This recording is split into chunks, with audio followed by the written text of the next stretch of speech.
Démarrons ensemble le chapitre 0 d'analyse élémentaire. Il s'agit de remettre un peu au point des connaissances de terminale ou des choses que vous n'avez pas bien vues, on va voir. Donc, ce que je veux, c'est qu'à la fin de ce chapitre, vous sachiez décrire une fonction avec des fonctions usuelles.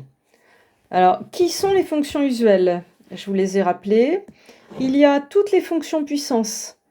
f de x égale x puissance n, donc, où n est un antinaturel. Donc x puissance 12, la fonction x puissance 0, c'est la fonction constante f de x égale 1. Plus généralement, x au cube, x au carré, tout ce que vous voulez. Et plus généralement, tous les polynômes qui sont des combinaisons à coefficients réels de fonctions à puissance entière, où n est vraiment un entier naturel. Par exemple, si vous me dites p de x égale 3 sur x plus 2 racine de x, c'est pas un polynôme. Il faut vraiment 12x au carré plus 4x plus 5 ou 12x7 plus 5x au carré moins 3, voilà. Ça fera partie des fonctions usuelles. Les fonctions puissance négative sont aussi des fonctions usuelles, donc ça comporte, je vous rappelle que les fonctions puissance négative, ça se reformule aussi en 1 sur x puissance n. Donc 1 sur x au carré, 1 sur x au cube, tout ça, fonctions usuelles. Les fonctions racine énième, x puissance 1 sur n sont usuelles, c'est les racines énièmes de x, autre notation. Et puis tout ce qui est exponentiel, ln, cos, sin, les fonctions trigonométriques, on verra également arctan, arcsin, arccos, valeur absolue, voilà. Ça vous fait déjà un bon petit cheptel de fonctions usuelles. Et donc on en arrive au vif du sujet. Comment décrire une fonction avec des fonctions usuelles? Eh bien grâce aux opérations, c'est ça que j'entends par décrire. Donc les opérations entre fonctions, de quoi s'agit-il? Eh bien multiplier par une constante réelle une fonction, c'est une opération. Addition, soustraction, combinaison entre fonctions, produit, quotient, composition. On va comprendre avec des exemples. Comment décrire la fonction a de x définie comme racine de 2 valeur absolue de x avec des fonctions usuelles? Eh bien, la fonction usuelle qui apparaît clairement, c'est valeur absolue de x. Je l'ai baptisée u de x, u comme usuel. Et ce que vous observez, c'est que a, c'est racine de 2 fois u. Donc, en fait, a est un multiple d'une fonction usuelle.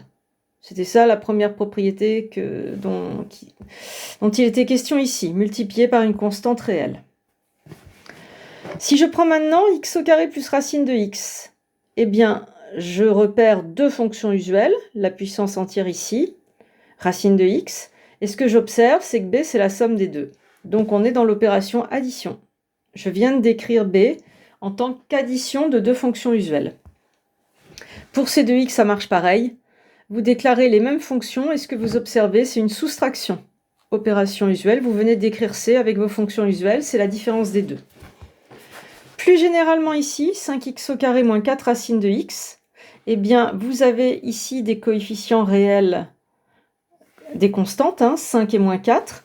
Vos deux fonctions usuelles ici, et ce que vous observez, c'est d égale 5u1 moins 4i2. C'est ça qu'on appelle une combinaison. Le fait de mettre des constantes comme ça entre des fonctions usuelles. Un autre exemple de combinaison. Ici, avec trois fonctions, x au cube, 1 sur x, ln de x, la combinaison que vous observez, c'est 4u1 moins 12u2 plus 7u3. Et vous venez de décrire E avec des fonctions usuelles. 12x au carré ln de x, vous pouvez choisir de déclarer 12x2 qui est un polynôme, donc il fera partie de vos fonctions usuelles. Ln de x usuel, et ce que vous observez, c'est un produit, u1 fois u2. G de x, eh bien, les fonctions usuelles qui apparaissent visiblement, c'est ln de x et exponentielle. Et donc, vous observez à la fois un multiple et un quotient. Vous avez le droit, bien sûr, à plusieurs opérations.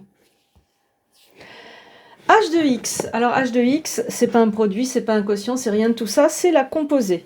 Donc, je ne sais pas si vous l'avez vu en terminale, mais il s'agit, là, ce que j'attends de vous, c'est que vous décriviez précisément de quelle composée il s'agit.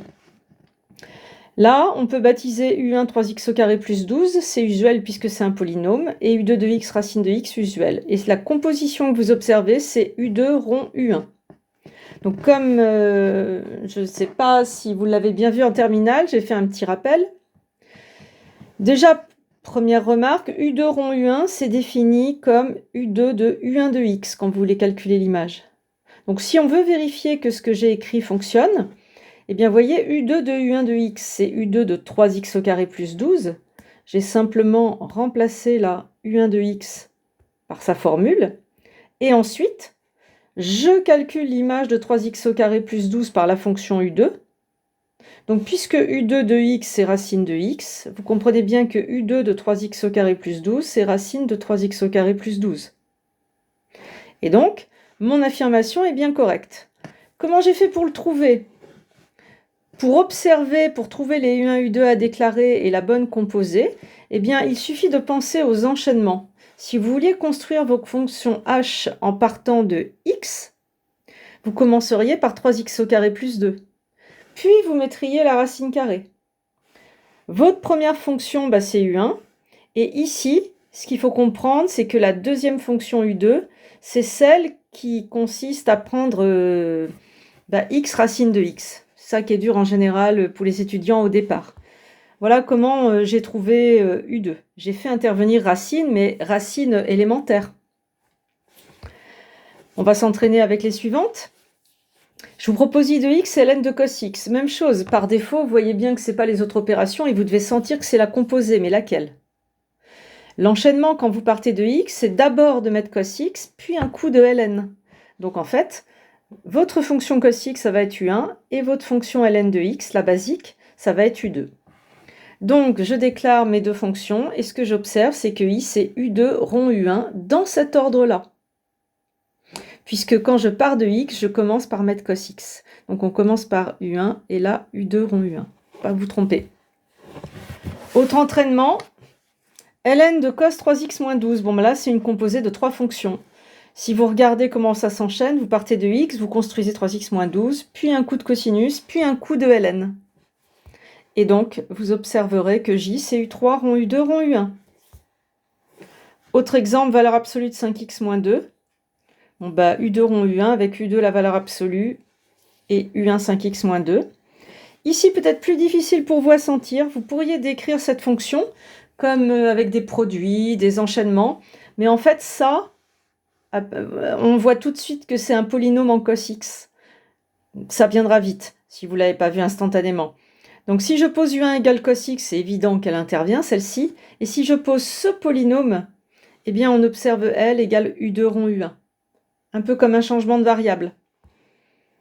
Et puis une petite dernière, trois fonctions qui apparaissent. U3 rond U2 rond U1, je vous laisse vérifier ça tout seul. À bientôt pour la prochaine vidéo pour voir à quoi ça sert de décrire une fonction avec des fonctions usuelles.